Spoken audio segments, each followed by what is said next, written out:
RMC, c'est effectivement l'heure de vos vacances en France avec Salia Hadj Djilani. Bonjour Salia. Bonjour Nicolas. Vous nous aurez fait faire tout le tour de France cet été. Presque. Et presque. Aujourd'hui, on part au pays des coteaux dans les Pyrénées. Ça ressemble à quoi ? Oui, alors c'est une région d'Occitanie entre le nord-est des Hautes-Pyrénées et le Gers qui est assez méconnue en fait et peu touristique encore. Alors le territoire lui-même, c'est surtout des paysages vallonnés, ça ressemblerait presque un peu à la Toscane, mais avec les Pyrénées en toile de fond. C'est vraiment la campagne profonde, sans ville, avec beaucoup de villages charmants. Le plus important, c'est Castelnau-Magnoac qui compte à peine 800 habitants. Ça vous donne une idée, c'est vraiment très rural.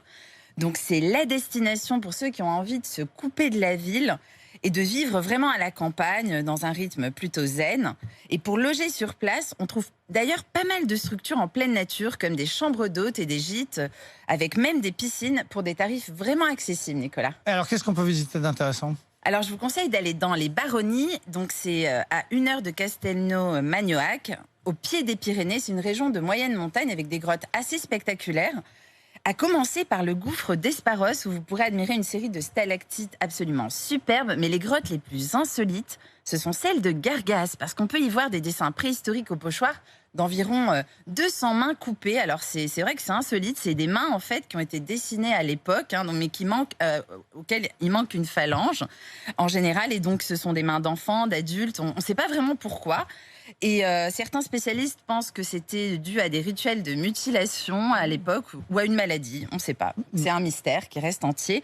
Et juste à côté de ces grottes, il y a un centre d'interprétation numérique Nest Ploria qui vous permettra d'en savoir un petit peu plus et de faire une immersion ludique dans la préhistoire. Ça plaît beaucoup aux enfants. Alors, Céline Dacosta nous le dit depuis ce matin, il va faire très chaud aujourd'hui. Donc j'imagine que quand on est dans les Pyrénées, on a envie d'aller se baigner, se rafraîchir un peu. Et heureusement, il y a des lacs. Et donc, vous pourrez aller au lac de Castelnau-Magnoac, où la baignade est surveillée par un maître nageur, ce qui est plutôt rassurant quand on est en famille.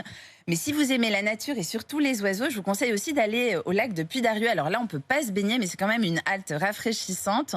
Ça mérite une visite parce que c'est une belle réserve ornithologique, vu que le lac est fréquenté par beaucoup d'oiseaux migrateurs. Et le long d'un sentier de 9 km, vous pouvez faire des haltes et observer des grues cendrées, des oies avec des jumelles. C'est vraiment très sympa. Alors, on termine comme tous les matins, Salia, avec vos conseils culinaires. Qu'est-ce qu'on peut manger dans cette région ? Alors, donc, il y a les produits du terroir gascon et notamment le porc de Bigorre. Et pour faire quelques emplettes, je vous conseille la boutique du Magnoac. Donc, c'est dans les environs de Castelnau-Magnoac. C'est une boutique de produits locaux qui organise une séance de dégustation, d'ailleurs tous les dimanches à midi. Et ça permet de tester avant d'acheter, c'est plutôt pas mal.